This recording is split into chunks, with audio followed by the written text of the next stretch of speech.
হরে কৃষ্ণ, কেমন আছো বন্ধুরা? আশা করি সবাই খুব ভালো আছে। আমি আবারও একটি নতুন টপিকের ভিডিও নিয়ে চলে এসেছি। আগে সবার কাছে আমি একটা কথা বলে দিই যে আমার এই মানে ফোনটা খারাপ হয়ে গেছিলো। আমার মেয়ে হচ্ছে জলে ডুবিয়ে দিয়েছিল, যার জন্য ফোনটা আমার একদম খারাপ হয়ে যায়। এবং আমার কাছে আরও একটা ফোন ছিল বলে, আর আমার বাড়িতে আমার হাজব্যান্ড এইসব একদম পছন্দ করে না যে আমি ভিডিও করি, এইসব কিছু একদম পছন্দ করে না, যার জন্য ও আমাকে ফোন কিনেও মানে ফোনটা সারিয়ে দেয়নি। আর ও তো জানতো না যে আমি এটাকে কতটা পছন্দ করি, তাই ও ফোনটাকে সারিয়ে দেয় না। তারপরে অনেক করে এতদিন পর আমাকে ফোনটাকে সারিয়ে দিল, যার জন্য আমি আবার মানে ভিডিও চালু করেছি। আর আজ আমি আপনাদের বলতে চলেছি যে প্রথমা দ্বিতীয়া যে 15 দিন, মানে প্রথম দ্বিতীয় তৃতীয়া চতুর্থ, তোমার পঞ্চমী, ষষ্ঠী, সপ্তমী, অষ্টমী, নবমী, দশমী, একাদশী, দ্বাদশী, ত্রয়োদশী, চতুর্দশী এবং অমাবস্যা, পূর্ণিমা। এই দিনগুলোতে কোন দিন কোন সবজি খেতে নেই, আর কোন সবজি খেলে কি হয়, মানে বংশের বা মানে ফ্যামিলির কোন ক্ষতি হয়, আমি সেই সব কথাই আজ আমি এই ভিডিওর মাধ্যমে বলতে চলেছি। তো ভিডিওটি শেষ পর্যন্ত দেখবেন সব কিছু জানার জন্য, একদম স্কিপ করবেন না। আর ভিডিওটি ভালো লাগলে অবশ্যই লাইক, কমেন্ট, শেয়ার এবং সাবস্ক্রাইব করে পাশে থাকা বেল আইকনটি প্রেস করে দেবেন, যাতে সবার আগে নোটিফিকেশান আপনাদের ফোনে পৌঁছে যায়। তো বেশি কথা না বলে ভিডিওটি শুরু করা যাক। প্রথমা মানে অমাবস্যা বা পূর্ণিমার পর যে প্রথমা, সেই প্রথমায় খাবেন না, ভুলেও খাবেন না কুমড়ো। প্রথমার দিন ভুলেও কেউ খাবেন না কুমড়ো। আর দ্বিতীয়ার দিন কখনোই ভুলেও খাবেন না সে ছোট ছোট পটল। এখানে আমাদের এখানে পাওয়া যায় না, ওটা পাহাড়ি এলাকায় পাওয়া যায়। আমি জানি না কে কোনখান থেকে এই ভিডিওটা দেখছেন। যারা পাহাড়ি এলাকায় বসবাস করেন, যদি এই ভিডিওটা দেখে থাকেন, তারা ওই দ্বিতীয় দিনটি ওই ছোট ছোট যে বেগুন, আমি নাম জানি না, ওই বেগুনগুলো একটু এড়িয়ে যাবেন, কেউ খাবেন না ওই বেগুনগুলো। ওইটা পাহাড়ি এলাকায় পাওয়া যায়।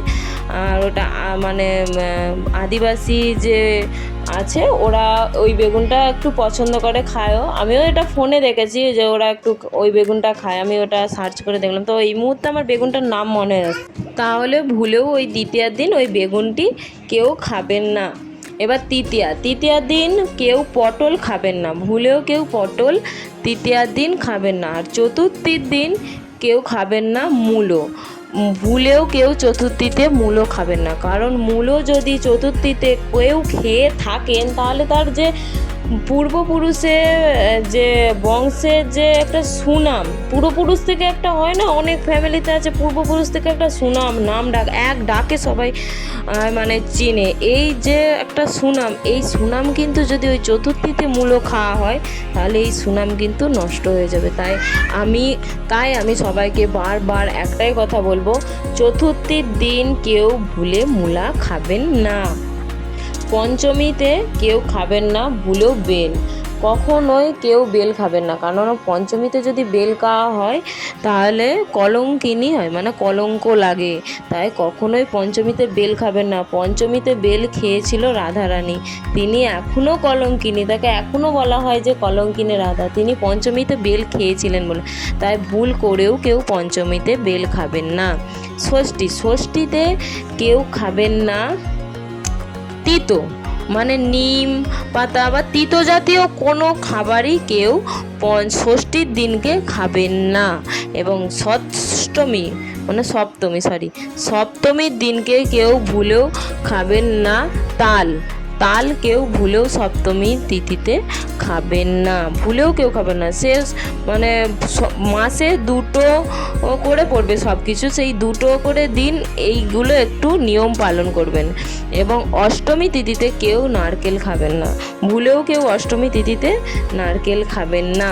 অষ্টমীতে যদি নারকেল খান, তাহলে মূর্খ হয়, মানে হাজার চেষ্টা করলেও সে হবে না, মানে সুবুদ্ধি তার হবে না, সে মূর্খই থাকবে। তাই কেউ নারকেল অষ্টমীতে খাবেন না। আর নবমীতে কেউ ভুলেও খাবেন না লাউ। আর দশমীতে কেউ ভুলেও খাবেন না কলমি শাক। দশমীতে কেউ কলমি শাক খাবেন না। আর এমনিও যারা ভক্ত তারা জানে তাদের কলমি শাক নিষিদ্ধ, তাই তারা খায়নি। আর যারা খান তারা হচ্ছে ওই দিনটা খাবেন না। আর দশমী, এবার একাদশী যারা করেন তারা তো জানেনই একাদশীতে কী কী খেতে হয় আর কী কী খেতে হয় না। আর যারা একাদশী করেন না তারা অবশ্যই ওই দিনে মাছ, মাংস, ডিম এইসব এড়িয়ে চলবেন। আর সাথে সবজির মধ্যে সিমটা একদম কেউ খাবেন না, ভুলেও কেউ খাবেন না। আর দ্বাদশীতে কেউ খাবেন না ভুলেও পুঁই শাক, দ্বাদশীতে কেউ পুঁই শাক খাবেন না। আর ত্রয়োদশীতে কেউ খাবেন না বেগুন। আর চতুর্দশীতে কেউ খাবেন না মাসকলাইয়ের ডাল, মানে বড়ি যে হয় না, ওই বড়ি টড়ি কেউ খাবেন না। আর অমাবস্যা বা পূর্ণিমার দিন কেউ খাবেন না মাছ, মাংস, ডিম। এতে কোনো সবজি নেই, তবে মাছ, মাংস, ডিম এইগুলো কেউ অমাবস্যা পূর্ণিমার দিন মানে পেঁয়াজ, রসুন, মাছ, মাংস, ডিম বাড়িতে তো করবেনই না এবং নিজেরাও খাবেন না। তো ভিডিওটি এই পর্যন্ত ভালো লাগলে অবশ্যই লাইক, কমেন্ট, শেয়ার এবং সাবস্ক্রাইব করে পাশে থাকা বেল আইকনটি প্রেস করে দেবেন যাতে সবার আগে নোটিফিকেশন আপনার ফোনে পৌঁছে যায়। তো ভিডিওটি এই পর্যন্ত, ততক্ষণ সবাই সুস্থ থাকুন, ভালো থাকুন। হরে কৃষ্ণা, হরি বল, রাধে রাধে।